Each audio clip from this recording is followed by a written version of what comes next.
People think they have been seeing spirits of the dead for thousands of years, but never like this. Shadowy figures are lurking within these walls and speaking from beyond the grave.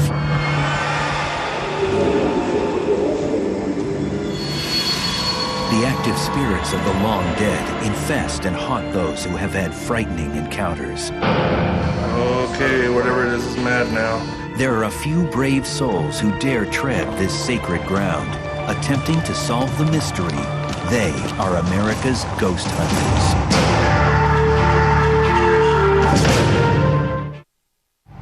This could be one of the greatest ghost hunting teams ever assembled. Their challenge is to unlock the mystery of the most haunted places in America. Restless spirits won't leave this naval ship.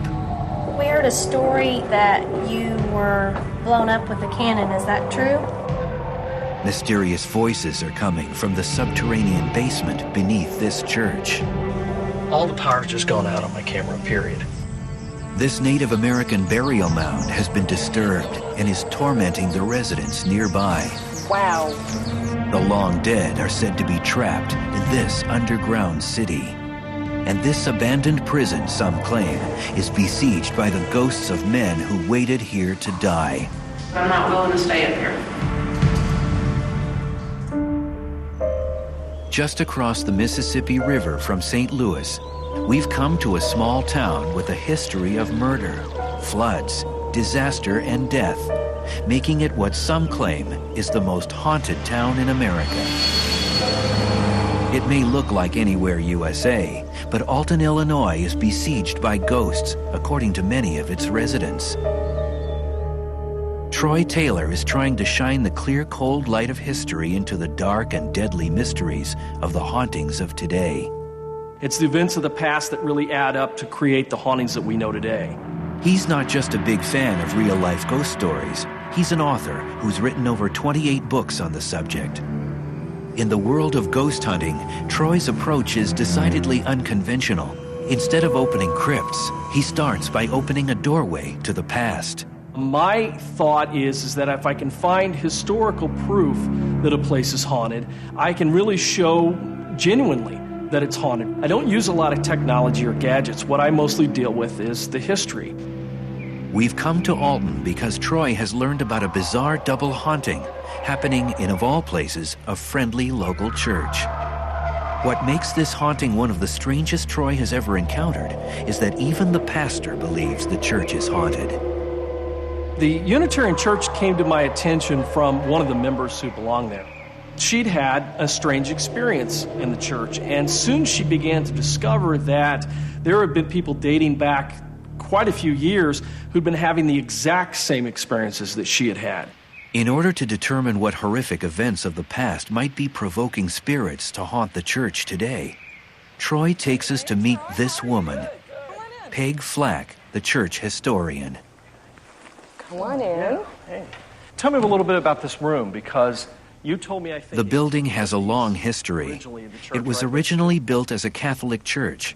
Then, after a devastating fire in the 1850s, it was rebuilt as a Unitarian church in the turbulent days just before the Civil War. Troy soon discovered the building holds a shameful secret. 75 years ago, after Sunday church service, the pastor, Philip Mercer, went to the back and hanged himself. He dangled for 2 long days before being discovered. Kitchen, and this is the best place we can determine most probably where he committed suicide, and nobody has ever quite figured out what the reason was behind it, but there were some mysterious circumstances definitely in his death that remain a mystery to this day. He said, and when you called, you said he was kind of the likely culprit as far as what ghost would be here. Correct. Haunting the church. Certainly leads to the circumstances. Yeah. A hanging of a minister in a church is a phenomenon that doesn't happen very often. In a strange twist, Peg tells of her own frightening encounter with a ghost. But she believes her experience might not be connected to the former pastor at all.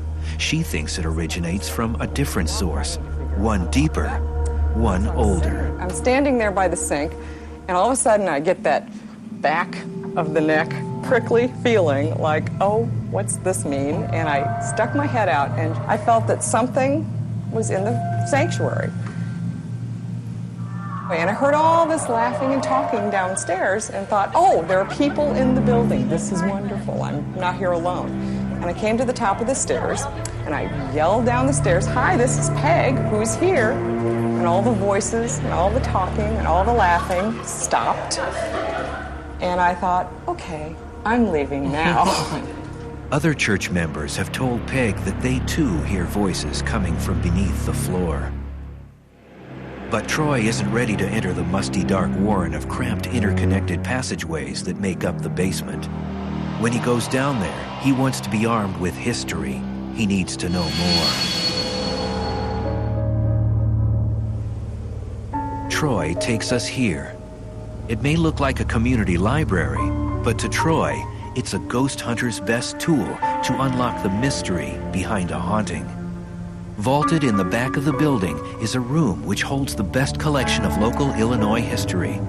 For Troy, ghosts reveal themselves through these pages. One of the ways Troy does his research is by looking back through time at the place to see what events might have influenced the haunting. While researching the 1850s church fire, he discovers multiple documents pertaining to the Civil War and a tab which he feels might hold an answer. Alton, Illinois is a documented underground railroad station along the Mississippi River. And several of the town's buildings, including churches, are rumored to have assisted slaves escaping their masters from the South. Troy returns to the church with his friend Luke Naliborski. Troy's instinct and newfound knowledge of a possible connection to the Underground Railroad may well be the doorway to understanding if spirits are roaming the basement. Troy and Luke are equipped with flashlights and special infrared cameras to explore and document the basement.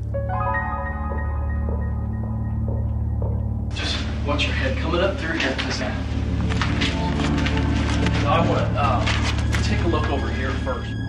The church was not specifically mentioned in the records, but if Troy could find physical proof that the basement was used to hide slaves, then he could validate a source for the strange voices heard throughout the years. But I wanted to kind of see if we could get back and check out some of this back area back here, because that would have been the area where the slaves were supposed to have been. Right. But it's from this area that, people have been talking about hearing the voices and hearing, the cries and stuff coming from down here. Luke and I decided that we would go back and get underneath this original foundation. To explore the entire basement, they must maneuver through a crawl space that is barely 2 feet high and pitch black.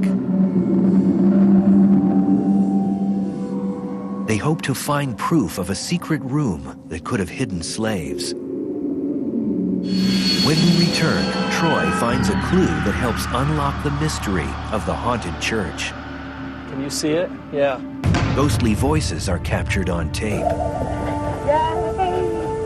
And we are locked overnight inside a haunted prison to join what may be the largest paranormal investigation ever. This much dirt.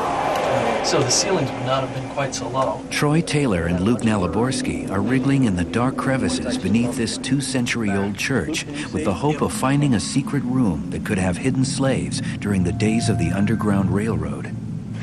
If you look back around this way, I'm going to try to get back into this area back here if we can. Actually, I've just lost my camera. All the power's just gone out on my camera, period. No, that's an interesting thing, isn't it, Luke? That's, and there it goes again. Now it's taken off. And there's something weird going on here. My camera's shutting on and off by itself. That doesn't normally happen. That's not a normal thing. 60 feet in, they reach what appears to be a dead end, but then... You see that opening up there? Yeah, that's what I'm heading for. Can you see it? Yeah. Yeah, here it is. This is what we were looking for. It looks like there's more of a room back here, in the back here. Actually more of a chamber area than anywhere else. Without all this dirt, this would have been perfect. You could slide right in through here and have you've got a whole room back there full of dirt now, but at one time it wouldn't have been. Yeah, it's a little room all by itself in there. We found exactly what had been described to me in the past as being, part of the Underground Railroad with the church. I think we answered the question as to whether or not there's actually a room back there where they hid slaves. At least I can say that's something. In one afternoon, Troy confirmed what church members had suspected for years.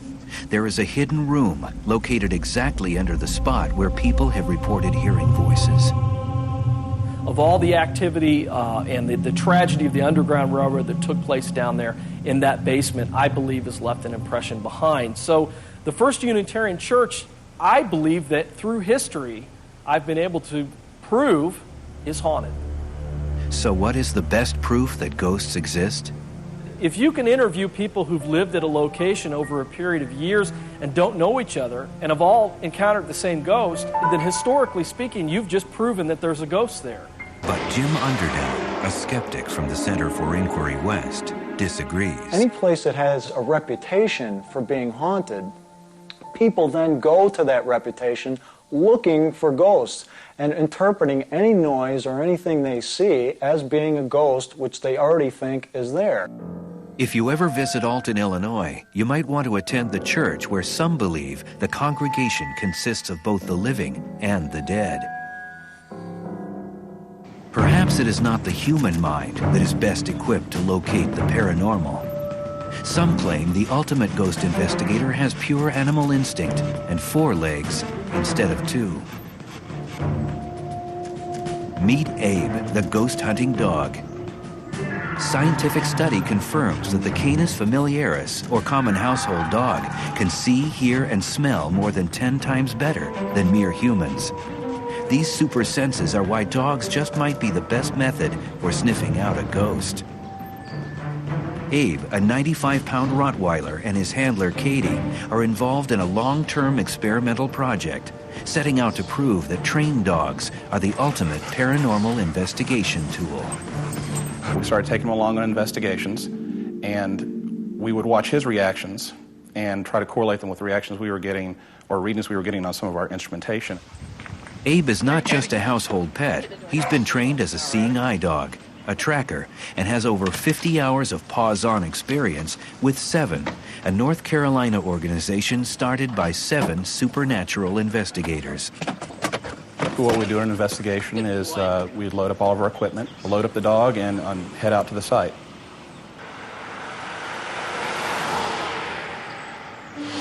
We are going along on an investigation to a house recently built on a patch of woody farmland in a remote area outside of Raleigh-Durham. Although the nearest neighbor is about a quarter of a mile away and the property is quiet, the homeowner has had experiences that both disturb and fascinate her, which prompted her call to Seven. Y'all come in, make yourself at home. All right, appreciate it. I just want to ask you a few questions about some of the activity you've been having out here. I have seen an apparition, and it was right out that window, right over there. She wonders if her experiences have something to do with people that once lived on her land. There's been a time that I've been sitting on this porch out here, and I feel like that there's 20 or 30 people staring at me. She suspects that her ghostly encounter is a clue that she lives on haunted land. She wonders if the source might be rock croppings in the backyard that resemble mounds Native Americans used to bury their dead. This formation of rocks right down here at the bottom of the hill, is that something that existed there already, or is that something where those rocks were stacked like that? Or They were all here. This one over here, this one back up in here. over here? We haven't touched any of these rocks, and I won't let anybody touch them. Simply because I feel like that they are some sort of Indian graves or indigenous people graves, and I'm afraid to upset the spirits. The Native Americans would bury their dead and mark them with rock formations like what we saw in the backyard to note that that was a sacred place and not to be desecrated. Well, if it's all right, we'll go ahead and get our equipment and get started. That'd be great.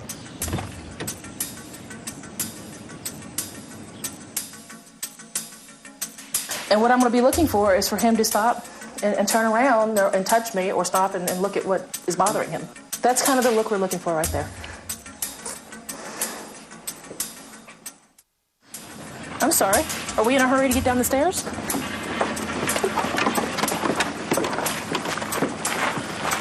What is out there?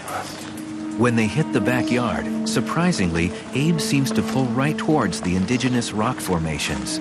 What are you doing? You're going somewhere.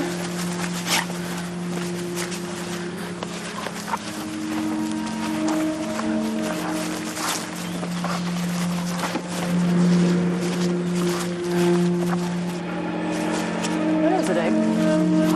Okay, he dragged me down to the rocks, and then we got down here and went, huh. Yeah. You're not finding dead bodies, are you? Look. Okay. Where is it?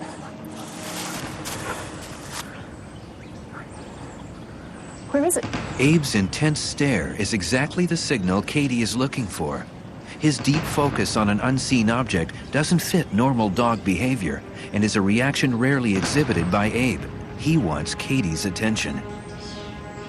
The other investigators are asked to confirm Abe's reaction with their electromagnetic field detectors. Where'd you get over here? Several jumps. Quite a few jumps, actually. Wow. Coming up, Abe the ghost hunting dog detects an unknown force. We enter a secret underground city where the ghosts of yesterday still exist today.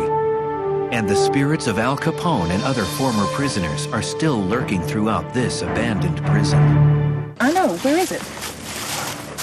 Abe the ghost hunting dog has alerted his handler Katie to an unseen object, and the other investigators are getting odd readings in the same area. Okay, that's coming. Hand me one of them in case I can back up what he's doing. Okay. The spike in readings alert them of a magnetic presence. The readings are unusual and verify there is extraordinary activity near the burial mound. Between 2 to 4. Where is it, Abe? He does not like that rock. He says, excuse me while I leave the rock. Okay, you're good. When Abe is done and the electronic data is correlated, the members of 7 sit down with the homeowner. Abe did signal to Katie out on the property around the rock formations that are suspected to be burial mounds.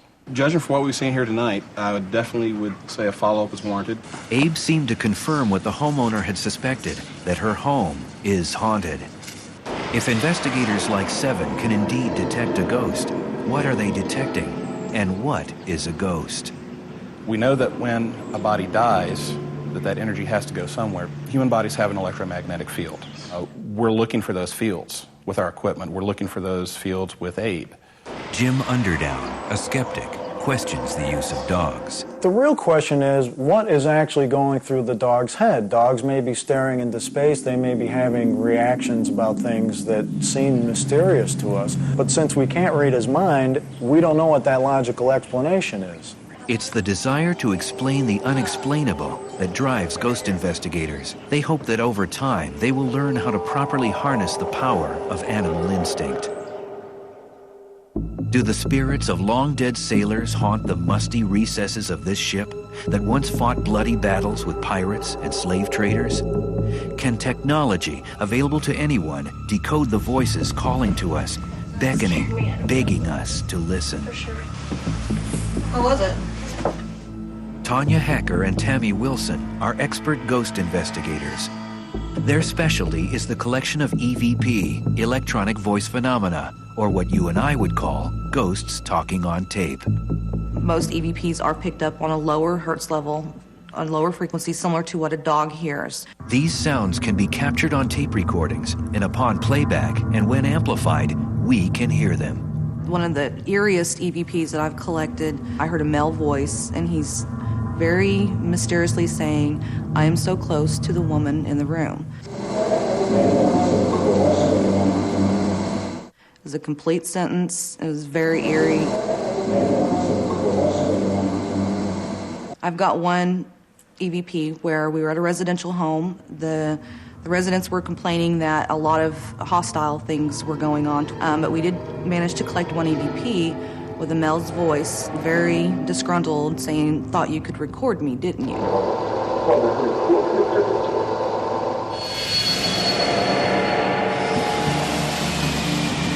Tanya Hacker and Tammy Wilson have flown from their home base in Oklahoma City to Baltimore, Maryland. Here, they will investigate what many believe is a seaborne crypt with a special place in American history. This is a ghost ship, according to many. The USS Constellation will never sail again. It's locked in the inner harbor here, along with the restless spirits of those who died a violent death while aboard. Below the deck, they prepare for the investigation. They think that searching the ship at night will produce the best results, since all of the ghost sightings have taken place at night. The USS Constellation has 4 decks, each inhabited reportedly by its own breed of ghostly spirit. On the second deck, towards the bow, or front, is the fully restored captain's quarters. This deck is where some claim to have seen the fearsome ghost of the first captain of the Constellation, Thomas Truxton. They say his ghost still refuses to leave his beloved ship. As they scour the darkness with tape recorders rolling, they speak directly to the spirits who might be present. How are you? How you doing? You feeling better? Now, if you're here, you're gonna have to speak up, because I can't hear you. You have to talk really loud. According to eyewitnesses, it is on this deck where the ghost of seaman Neil Harvey, who was brutally executed on this spot, is sometimes seen.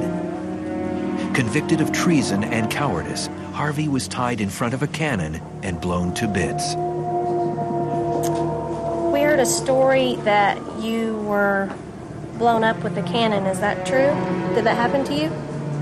You don't have to be afraid of us. You can come talk to us. We'll be leaving soon. Did anybody die on this ship? Holy cow. What was that? It scared me. I don't know what that was for sure. Where was it? Did y'all drop something? Yeah. Okay. Tanya and Tammy are always scrupulous in their audio collection. They keep a log of instances like this so they are not later mistaken for EVP. As we descend to each successive deck, the overhead space gets lower and lower. This is the brig? Yeah. Are you being punished? Did you do something wrong? Just when Tanya and Tammy are about to call it a night and go back to the hotel to examine their recordings, the investigation takes a bizarre turn. Hi. You don't have to be afraid of us. Come on up.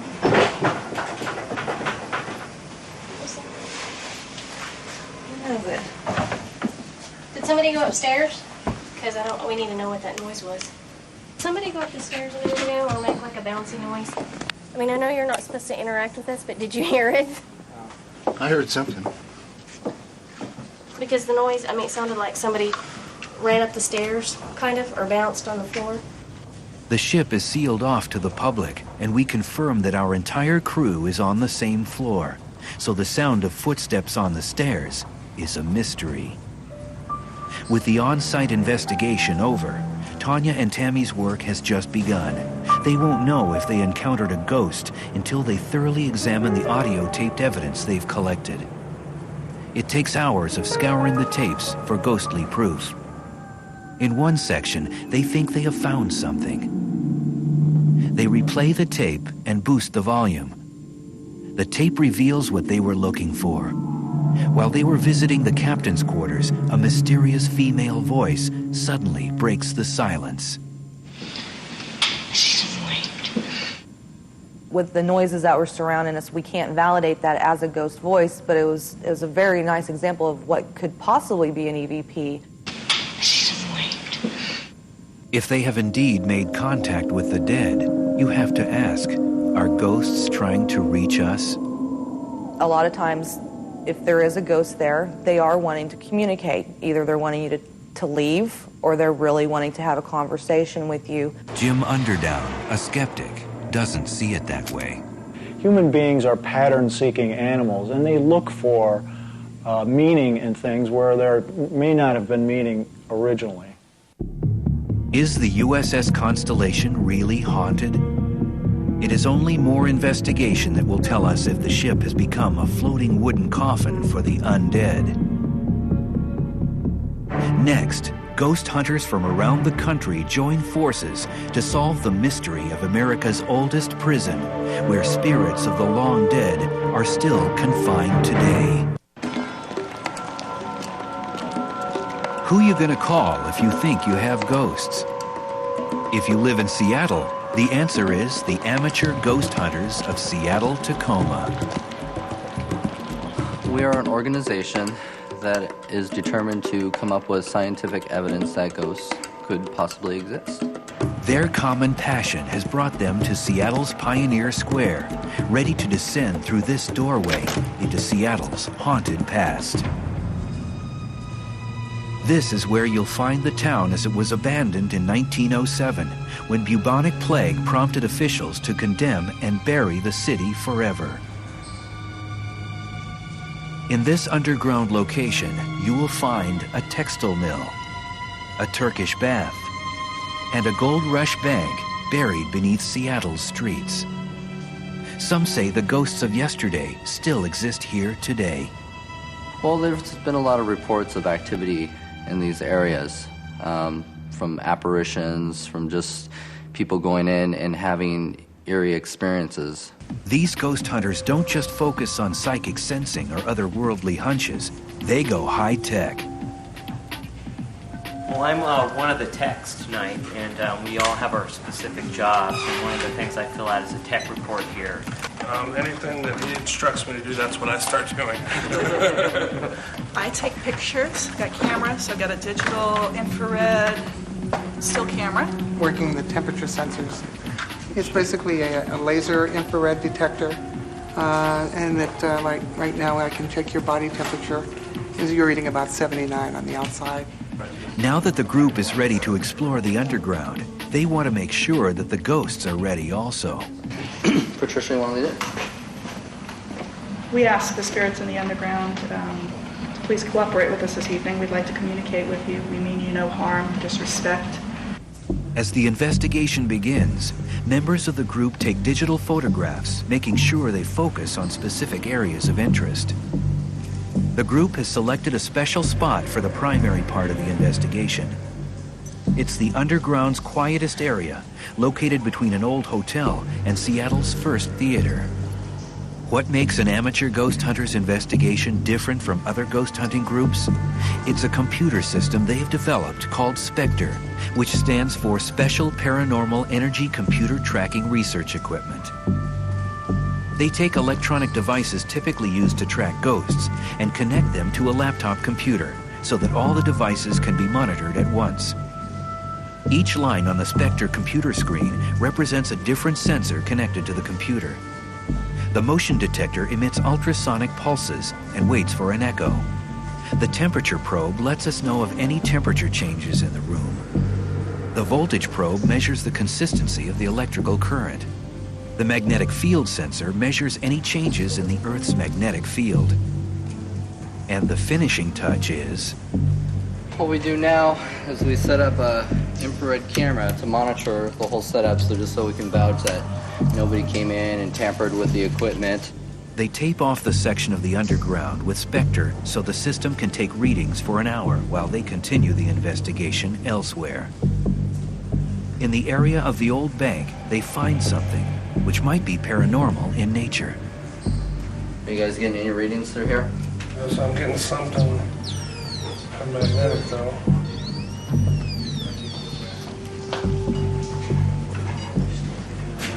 Here, we're just not sure what this is over here. If there's something behind the wall, but we're definitely picking some EMF. We get some magnetic readings over there.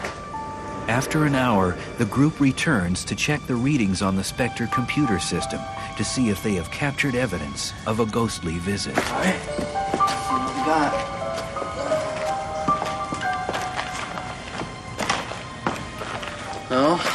Actually, it looks like we didn't get anything. It's flatline, pretty much. Everything? Pretty much. Little ion just climbed up a little bit, but it was all steady. Nothing dramatic. It could all be natural. Not every investigation results in computer readings with conclusive results. And that's okay with the amateur ghost hunters, since they feel they are on the leading edge of science with a luminous future. They hope that someday advances in technology will answer the question, do we live with ghosts? There is some sort of energy going on that we can't explain. And it also helps in a lot of cases, too, when we go into these houses to help ease the people that are experiencing a lot of this stuff. The problem with using all the high-tech gear is that you don't know what a ghost is made of, so how can you possibly know what instrument to measure it by? Even if the dark crevices of this underworld city are inhabited by the dead, they are nothing compared to this. This might be one of the scariest and most haunted places on Earth. Philadelphia's 174-year-old Eastern State Penitentiary. Abandoned in 1971, it now stands as a lost world of crumbling cell blocks and empty guard towers. These cells once held notorious criminals like Al Capone and Willie Sutton. They may now stand unoccupied, but are not entirely empty. Some believe suffering former prisoners are haunting Eastern State's dark Gothic structure. Experts say the amount of trauma, pain, and terror experienced by men who are incarcerated often leaves a lasting impression behind, which makes this the perfect location for our ghost hunters to join together, combining their unique skills for the ultimate collaborative ghost investigation. The team consists of Troy Taylor, ghost historian, Tanya Hacker and Tammy Wilson, specialists in collecting EVP, also known as Ghost Voices on Tape. Ross Allison, Dutch Jackson, and Patricia Woolard, high-tech paranormal investigation technicians. And there's a non-human ghost hunter along too, Abe, the dog from North Carolina, with his trainers, Jim Hall, Katie Harrington, and Janet Bodges. They are headed to the prison to conduct the biggest ghost hunt ever. Yeah. Has anybody ever done a prison before? This doesn't look like any prison.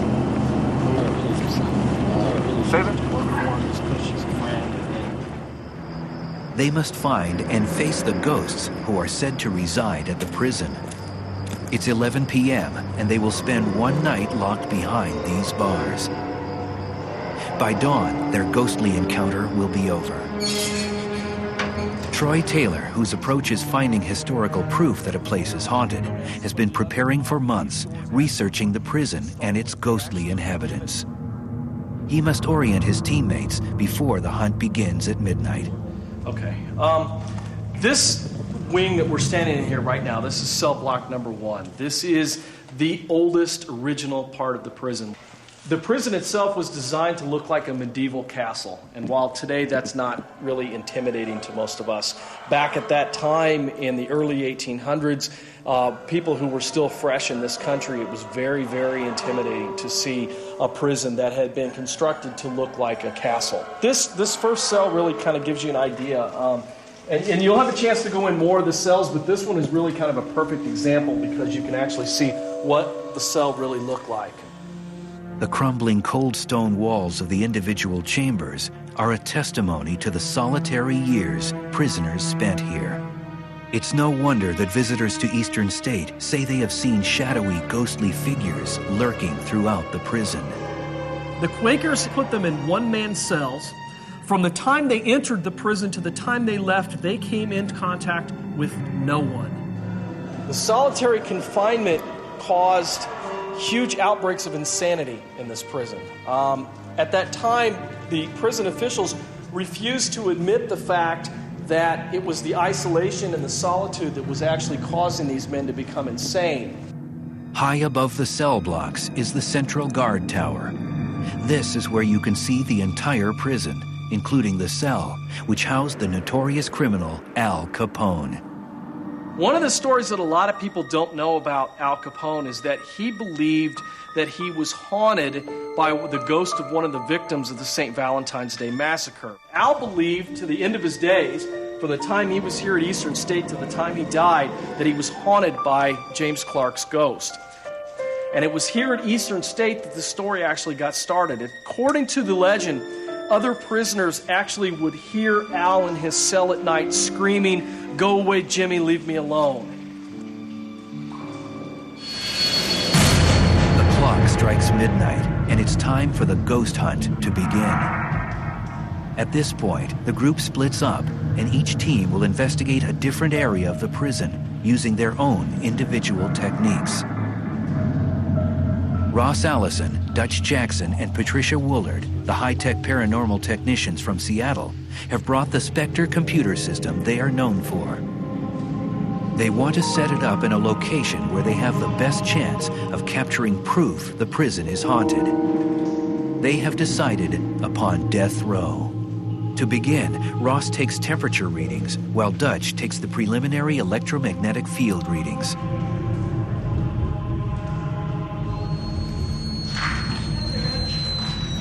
1 to a 2. A meter reading of 1 or 2 indicates unusual magnetic energy. 7. 8. When Dutch enters cell number 13, he finds something he's never seen before. It just hit out of the 10. Okay, whatever it is mad now. You gotta figure all these guys are bad news. Then what I would do is probably set Spectre here. Still have the motion shooting down the hallway here. All the sensors are connected to the computer, and the monitoring begins. Recording. Okay. Recording.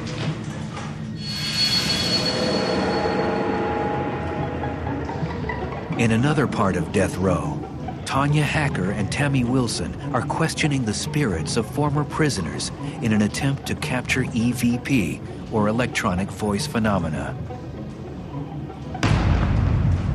Do you get a lot of visitors? After each question, they pause, hoping that in the silence, ghosts will respond on tape. How long did you live here? These recordings will be examined later to see if they indeed encountered a ghost. When will you be free to go?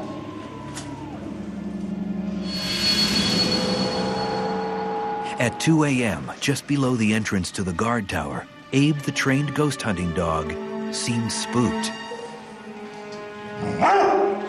His handlers, Jim Hall, Katie Harrington, and Janet Bodges, have brought him to cell block 7. I have to admit, it's intimidating to walk in here if you were arrested. Abe and Katie explore the cavernous first floor, while Jim and Janet decide to check out the guard tower. Up several sets of stairs and a narrow spiral staircase, they find a breathtaking view of the entire prison and the city of Philadelphia. There is an uneasy feeling in the tower that intrigues Janet. She wants to stay up here and record her own EVP, while Jim returns to work with Abe. Okay, that'll be fine. I'll be between here and the doorway. I'm going to do about 15-minute intervals here, the stairs, and the door. And since radios don't seem to be working, if you need us, yell really, really loud. Back on the ground, Katie and Jim inch down a dark corridor. At the end of cell block 7, they encounter a mysterious room. Next, what they believe to be a frightening encounter with a ghost puts everyone on edge. Hello. What is this? What is this? This is different. Just so, isn't it? It's different. He doesn't like it in there so much. This room at the end of Eastern State Prison's cell block 7 is not any ordinary room, and Abe, the ghost hunting dog, knows. I'm sorry, buddy. Okay? Up in the tower, Janet's work is interrupted when an unexplainable burst of light overwhelms her. When she can't find the source and realizes she is absolutely alone, she panics and runs down the stairs to find the others. I was up in the watchtower. Yeah. And the whole damn room lit up. I mean, lit up to the point that I could see my own shadow on the wall. I'm willing to leave the tape recorder up here, but I'm not willing to stay up here.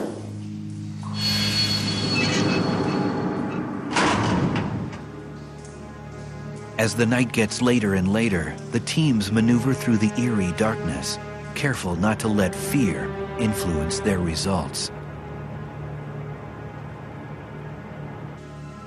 Soon, the dark black sky turns to morning blue.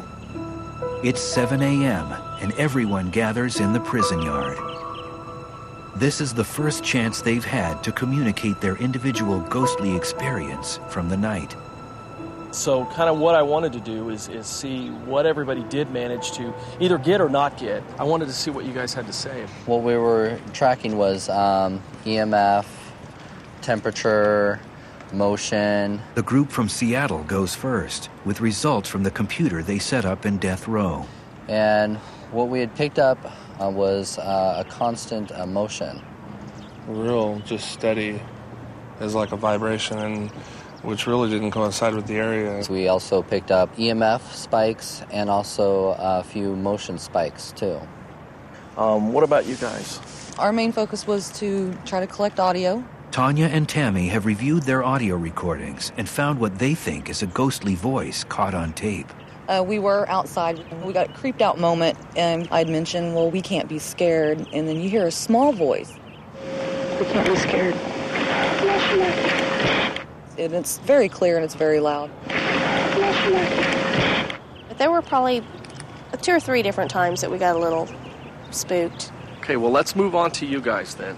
There were a couple of instances where Abe did react. One location where they got readings, he also stood out there and growled.